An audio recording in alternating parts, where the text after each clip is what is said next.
एक जहाज जिसे आप फिलहाल के लिए तस्वीर में देख रहे हैं, ये अमेरिका का डूम्सडे प्लेन कहलाता है। डूम्सडे वैसे हिंदी में इसके अनेक शब्द हैं। कुछ लोग इसे प्रलय कहते हैं, कुछ लोग इसे कयामत कहते हैं कि जिस दिन कयामत आएगी उस दिन का जहाज, मतलब ये कयामत का रिप्रेजेंटेटिव अमेरिका में माना जाता है। बोले ऐसा इस जहाज में क्या है, इसकी वजह से क्या बम गिराए जाते हैं, न्यूक्लियर बम गिराए जाते हैं, क्या है इस प्लेन में, फाइटर जेट है, क्या है विशेषता, तो मैं इसके बारे में बताऊंगा ही। फिलहाल के लिए इतना जान लीजिए कि कहते हैं कि अगर अमेरिका में प्रलय हो तो अमेरिकी राष्ट्रपति जहां खुद को सबसे ज्यादा सुरक्षित महसूस करेंगे वो उनका ये प्लेन होगा जिसे डूम्सडे प्लेन कहा जाता है। बोले अमेरिकी राष्ट्रपति तो ऑलरेडी एयरफोर्स वन में उड़ते हैं, उसके अलावा उन्हें इसकी जरूरत क्या है। एयरफोर्स वन में उड़ते हुए भी उनको अगर उससे भी उच्च सुरक्षा चाहिए तो वो इस विमान में मिलती है। इसमें ऐसा क्या है, तो अमेरिका का रक्षा विभाग पेंटागन कहलाता है। कहते हैं कि रक्षा विभाग का अगर उड़ता हुआ कोई ऑफिस होगा तो वो ये होगा। इसमें क्या सुविधाएं हैं इस पर तो हम जिक्र करेंगे ही, लेकिन फिलहाल के लिए यह समझ लीजिए कि अगर कभी अमेरिका में कोई न्यूक्लियर बम दाग दे तो जो अगले ही क्षण अमेरिकी राष्ट्रपति धरती पर नहीं दिखाई देंगे, वो हवा में ही अपने आप को तैराते रहेंगे। कब तक तैरते रहेंगे, सारी विशेषताएं आज के सेशन में। हेडलाइंस बन चुकी है, US doomsday nuclear plane spotted in Washington. इस खबर को आप यहां पर उठते हुए देख सकते हैं। अमेरिका के अंदर डूम्सडे प्लेन जिसका रेयर अपीयरेंस देखा गया है, न्यूज में तो यह तक लिखा गया है कि यह 51 साल बाद देखा जा रहा है। तो इसके पीछे की 51 साल की क्या गणित है वो भी हम आज 51 ईयर की गणित भी समझाएंगे कि 51 साल बाद दिखा है। इसका मतलब क्या ये इतने दिनों से गायब था और 51 साल पहले क्या कोई दुर्घटना हुई थी, बताते हैं। इससे पहले कि आप आगे बढ़ें, आपसे गुजारिश है कि चैनल को कृपया करके सब्सक्राइब कर लीजिए। आप में से लगभग 60% ऑडियंस ऐसी है हमारी जिसने चैनल को सब्सक्राइब नहीं किया हुआ है। कृपया करके सब्सक्राइब कर लीजिए, उसमें कोई भी चार्ज नहीं लगता है। हमारा उत्साह बढ़ता है, हम आपके साथ नित्य नई सूचनाएं साझा कर रहे होते हैं, उसमें एक रिसर्च लगती है। अगर आप हमारे साथ जुड़कर पढ़ना चाहते हैं तो हमारा एप्लीकेशन इसी नाम से, अपनी पाठशाला नाम से है, जहां हमारे पैचेस उपलब्ध हैं जीएस फाउंडेशन के, हमारी बुक्स उपलब्ध हैं, आप उन्हें चेक कर सकते हैं अपनी पाठशाला एप्लीकेशन पर, जिसका लिंक कमेंट बॉक्स में दिया गया है। आइए साथियों आगे बढ़ते हैं। विकिपीडिया पर इस जहाज की जानकारी डूम्सडे प्लेन के नाम से दी गई है। इस डूम्सडे प्लेन को एक ऐसे एयरक्राफ्ट के नाम से जाना जा रहा है जो कि कभी भी कमांड पोस्ट के रूप में काम कर सकता है यदि दुनिया में कभी न्यूक्लियर वॉर छिड़ जाए। दुनिया में न्यूक्लियर बम गिराने वाला अमेरिका अगर खुद पर कभी न्यूक्लियर हमला देखे तो वो खुद रेडिएशन से बचकर रहना चाहेगा। अमेरिका के राष्ट्रपति दुनिया में कहीं बम गिराना हो या बम की रेडिएशन से बचना हो तो इसके लिए वो जिस जहाज में रहकर खुद को न्यूक्लियर रेडिएशन से बचा सकते हैं उसे डूम्सडे प्लेन नाम दिया गया है। वास्तविकता में यह प्लेन बोइंग का E-4B नाइट वॉच प्लेन है और इस प्लेन को पहली बार काफी दशकों पहले देखा गया था जब अमेरिका में 9/11 हमला हुआ था। उस समय के राष्ट्रपति जॉर्ज डब्ल्यू बुश इस जहाज के अंदर बैठे दिखाई दिए थे। यह वो जहाज है, एयरलाइन वीडियो करके एक ट्विटर चैनल है, उसने इस वीडियो को पोस्ट किया, उसके बाद ये हर जगह की सुर्खी बन गई। जनरली ये वीडियोस इस तरह के वीडियोस डिफेंस रिलेटेड हैं और डिफेंस डिपार्टमेंट ही इस हवाई जहाज का मेंटेनेंस करता है, यानी कि ये रक्षा मंत्रालय के पास रहने वाला विमान है। ये विमान हाल ही में अमेरिका के अंदर वापस से तस्वीरों के अंदर चर्चा में आया, इसलिए यह हेडलाइंस बनी कि 51 साल की हिस्ट्री में बोइंग 747 E-4B नाइट वॉच, जिसे डूम्सडे प्लेन के नाम से जाना जाता है, यह लाइव देखा गया। इसके बाद से लगातार सुर्खियां बची हुई हैं कि जब अमेरिका में 9/11 का हमला हुआ था उस समय जॉर्ज डब्ल्यू बुश इस जहाज के थ्रू उड़ते हुए दिखाई दिए थे।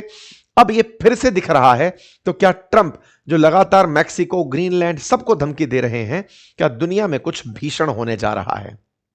इस तरह के जहाज का देखा जाना एक पब्लिक प्लेस पर यह अपने आप में बड़ी बात माना जा रहा है। कहा जाता है कि यह प्लेन जनरली नेब्रास्क करके इनका जो एरिया है वहां पर खड़ा दिखता है।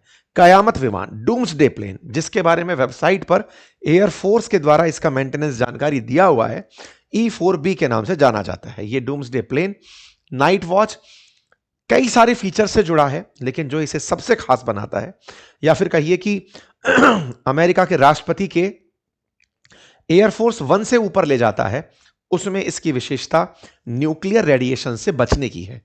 एयरफोर्स वन भी अमेरिका के राष्ट्रपति का सबसे सुरक्षित जहाज कंसीडर किया जाता है दुनिया में, लेकिन अगर उससे भी ऊपर कोई जहाज है तो वो इसे कंसीडर किया जाता है, जिसमें इलेक्ट्रोमैग्नेटिक शॉक वेव का भी कोई असर नहीं पड़ सकता। हमले की तो बात भूल जाइए, इसे कोई निशाना नहीं लगा सकता, ये रडार पर ट्रैक नहीं हो सकता, वो तो सब सुविधाएं साधारण हैं, लेकिन जब रेडिएशंस लंबे समय तक शॉक पैदा करती हैं, उस शॉक का भी इस पर असर नहीं पड़ सकता।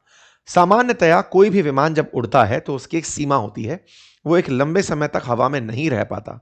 इस विमान के बारे में कहा गया है कि ये लगातार 72 घंटे तक हवा में उड़ सकता है। 72 आवर्स तक हवा में उड़ने की विशेषता रखता है ये डूम्सडे प्लेन। इसे बीच बीच में हवा में ही रिफ्यूल भी किया जा सकता है, फाइटर जेट्स की तरह। एक बार में 12 घंटे अनइंटरप्टेड तरीके से उड़ने की क्षमता रखने वाला यह विमान किसी अन्य विमान की मदद से हवा में ही फ्यूल भर भी सकता है, जैसे सामान्यतया फाइटर जेट्स में होता है, और यह लगातार बिना मेंटेनेंस के 72 घंटे तक आकाश में रह सकता है। बोइंग का यह E4 सीरीज विमान दिखने में कुछ ऐसा है, इसे अंदर की तस्वीरों में ऐसा देखा जाता है। कहा जाता है कि इसके अंदर पूरी तरह से कमांड सेंटर है। अमेरिकी राष्ट्रपति यहां रहकर पूरे अमेरिका में जहां चाहें अपने जरूरत भर की कमांड प्रेषित कर सकते हैं। तस्वीरों को आप देखकर अंदाजा लगा सकते हैं कि यह पूरा एक ऑफिस जैसा दिखाई देने वाला हवाई जहाज है, जिसमें न्यूक्लियर कमांड कैपेबिलिटीज, यहां पर side wise lower level conference and command centre, refuelling probe, ये तमाम सुविधाएं इसके अंदर लगी हैं। जानकारियों के हिसाब से अगर बात की जाए तो कहा जाता है कि इसकी कीमत 2025 के हिसाब से लगभग 4000 करोड़ के आसपास लागत के रूप में आती है। यह बोइंग का E4 भी नाइट विमान के नाम से जाना जाता है। आज से 25 साल पहले जब अमेरिका पर आतंकी हमला हुआ था तो कुछ जॉर्ज डब्ल्यू बुश इस जहाज पर इस तरह से देखे गए थे। अब बात करते हैं 51 साल का फिगर क्या है, न्यूज चैनल्स इसे यूज क्यों कर रहे हैं। असल में वर्ष 1975 में इस प्लेन का पदार्पण हुआ था, इस वजह से E4B का 51 साल का आंकड़ा लिया जाता है। 51 ईयर इसके अब तक लॉन्च के हो चुके हैं। इसका दिखना 51 ईयर्स में बहुत रेयर हुआ है, इसलिए इसे उस रेयर इवेंट के रूप में देखा जा रहा है। बोइंग के द्वारा फ्यूचर में E4C क्लास भी विमान बनाया जाएगा। यह अपने आप में सरकार के लिए न्यूक्लियर हमले की चेतावनी जैसा दिखता है। जब ऐसी बातें हो रही हों तो सवाल उठता है कि आफ्टर ऑल ऐसी आवश्यकता क्या पड़ी। तो देखिए, ट्रंप ने जो हालात दुनिया में पैदा किए हैं, पिछली बार तक 8 युद्ध रुकवाने के और इस बार शायद 8 देश बर्बाद करने के। इस बार इन्होंने जब से मादुरो को उठाया है उसके बाद से इनका दिमाग शांत नहीं हो रहा है। हाल ही में इन्होंने अपनी प्रोफाइल को चेंज करते हुए अपने नाम के नीचे एक्टिंग प्रेसिडेंट ऑफ वेनेजुएला लिख लिया है।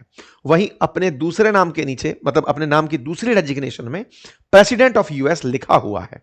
एक देश खुलेआम किसी देश की संप्रभुता का ऐसे मजाक बनाए, रातों रात किसी देश पर ऐसे कब्जा हो जाए, एक देश के राष्ट्रपति को उठा लिया जाए और उस देश के राष्ट्रपति खुद को घोषित कर दिया जाए, इससे बड़ा सत्ता परिवर्तन क्या हो सकता है। क्या जनता ने लोकतंत्र या तानाशाही के अंदर कुछ चंद लोगों के हाथ में ताकत सौंप दी है? क्या देशों पर कब्जा करना इतना आसान है? एक जमाने में जहां आप और हम सुना करते थे कि इस देश पर दूसरे देश का कब्जा हुआ तो क्या केवल शासना अध्यक्षों को बदल के ही हो जाता था, या युद्ध भी जनता लड़ती थी? क्या जनता के ऊपर शासन केवल इसी तरह से अध्यक्षों को बदल के होता रहा है? अगर ऐसा है तो ये वर्तमान जीवन में इससे बड़ा संवेदनशील मुद्दा नहीं हो सकता। एक देश का राष्ट्रपति बिल्कुल वैसे ही जैसे कभी ब्रिटेन की महारानी खुद को इंडिया की महारानी बताया करती थी, क्योंकि उन्होंने दिल्ली में बैठे किसी राजा को हटा दिया था, राजा को हटाया और खुद महारानी बन गए। बिल्कुल वैसे ही इन्होंने किया है। फिलहाल के लिए ये ईरान के पीछे पड़े हुए हैं। ईरान इन्हें धमका रहा है, लेकिन अमेरिका कहता है कि वो हमसे नेगोशिएट करना चाहता है, हमारे पास नेगोशिएशन के लिए आ रहा है। ग्रीनलैंड, उसके पास 20 दिन है, हम 20 दिन में उसका भी कुछ इलाज कर देंगे। इस बीच में दुनिया भर के देश, यूके जैसे देश अपने आप को अभी भी इनोसेंट दिखा रहे हैं। कह रहे हैं कि सर आपको डर लगता है कि रूस और चीन कुछ कर सकते हैं तो हम अपनी सेना भेज देते हैं, हम ग्रीनलैंड की सुरक्षा करेंगे। इनसे मूर्ख कोई हो नहीं सकता। जब खुद जान रहे हैं कि ट्रंप उसे लेने की बात कर रहा है, तब भी ये इस तरह की बात कर रहे हैं। खैर, हाल ही में इन्होंने क्यूबा को धमकी दी, एक बड़ा ट्वीट लिखा और कहा कि तुम्हें वेनेजुएला से तेल मिलता था, तुम सरवाइव करते थे, अब तुम्हारे वेनेजुएलन आका को हमने हटा दिया है।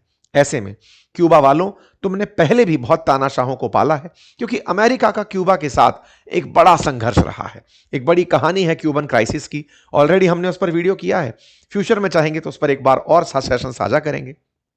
इन्होंने क्यूबा के राष्ट्रपति को याद दिलाते हुए कहा कि आप लोग अब सुधर जाइए, अदरवाइज दिक्कत हो जाएगी। दिक्कत हो भी गई। क्यूबा के अंदर अचानक एक वायरस पता चलता है, हेडलाइन बनती है, लोग अस्पतालों में एडमिट होते हैं। अब यह कहना आरोप लगाने जैसा होगा कि क्या यह अमेरिका ने किया है। एनीवे, फिलहाल के लिए क्यूबा को ट्रंप धमकाए पड़े हैं। वहीं दूसरी तरफ कनाडा को टेंशन बढ़ती जा रही है कि कहीं ऐसा तो नहीं एक बार ग्रीनलैंड होने के बाद हमें सैंडविच बना के खा लिया जाए। जो भी हो, ट्रंप के इरादे लगते ऐसे ही हैं। 2027 में इन्होंने डिफेंस बजट $1.5 ट्रिलियन होने का अनाउंसमेंट किया है। इतने बजट का क्या करेंगे? दुनिया में किसके ऊपर गोला बरसने वाला है? किसका रीडेवलपमेंट होने वाला है? और ऐसे में क्या वाकई में न्यूक्लियर हमले की सुगबुगाहट है? अगर ऐसा है तो अमेरिकियों के लिए अमेरिका का प्लान क्या है? तमाम प्रकार के इंफॉर्मेशन सिस्टम के अलावा क्या कोई और प्लान इनके पास है? मेडिसिन, सूचना तंत्र, ये तो सबके देशों के पास आज उपलब्ध है। लेकिन कहीं ना कहीं अमेरिका में राष्ट्रपति खुद को ही बचाकर चल रहे हैं, और शायद जिन पर शासन किया जाता है उनकी इतनी ही वैल्यू होती होगी। तभी तो इन सभी राष्ट्राध्यक्षों के पास अपने बचने के एग्जिट प्लान्स भी हैं। तो आइए चर्चा करते हैं, बचने के प्लान पुतिन के, प्रधानमंत्री मोदी के, शी जिनपिंग के क्या हैं। अगर डूम्सडे की स्थिति हो तो रूस इस स्थिति से कैसे निपटता है? इस स्थिति के लिए रूस के पास एक विमान है जिसका नाम इल्यूशाइन IL-80 है। कहा जाता है कि यह विमान भी डूम्सडे विमान की तरह से ट्रीट किया जाता है। इसे मैक्स डोम कहा जाता है। यह भी डूम्सडे यानी कि प्रलय की स्थिति में रूसी राष्ट्रपति जिस विमान में बैठकर हवा में रहेंगे वो विमान है। क्या चाइना को इस दिन का डर नहीं लगता? चाइना का डर तो लगता है, लेकिन उन्होंने कोई विमान नहीं बनाया। उनका मानना है कि हवा में तो फिर भी आपको सैटेलाइट से ट्रैक किया जा सकता है कि आप कहां उड़ रहे हैं। बंकर बना करके अगर जमीन के भीतर रहा जाए, अंडरग्राउंड रहा जाए, तो पहचानना मुश्किल होता है। ये लोग कुछ उसी तरह की तैयारियों में जमीन के भीतर तहखाने बना रहे हैं किसी विपरीत परिस्थिति से निपटने के लिए। ऐसे ही भारत के बारे में भी कहा जाता है। भारत के पास बहुत से कमांड सेंटर्स और भूमिगत ठिकाने हैं जो किसी प्रलय की स्थिति में बचने के लिए इस्तेमाल किए जा सकते हैं। दुनिया में सबसे पहले युद्ध बरपाने वाले यूरोपियन देश, उनके क्या पास प्लान होता है? उनके पास भी कुछ इसी तरह के बंकर्स हैं जो विपरीत परिस्थितियों में इनको सुरक्षा उपलब्ध करा सकते हैं। चाहे कोल्ड वॉर एरा रहा हो, चाहे उससे पहले के युद्ध वर्ल्ड वॉर के रहे हों, इस तरह की व्यवस्थाएं इन लोगों के पास रही हैं।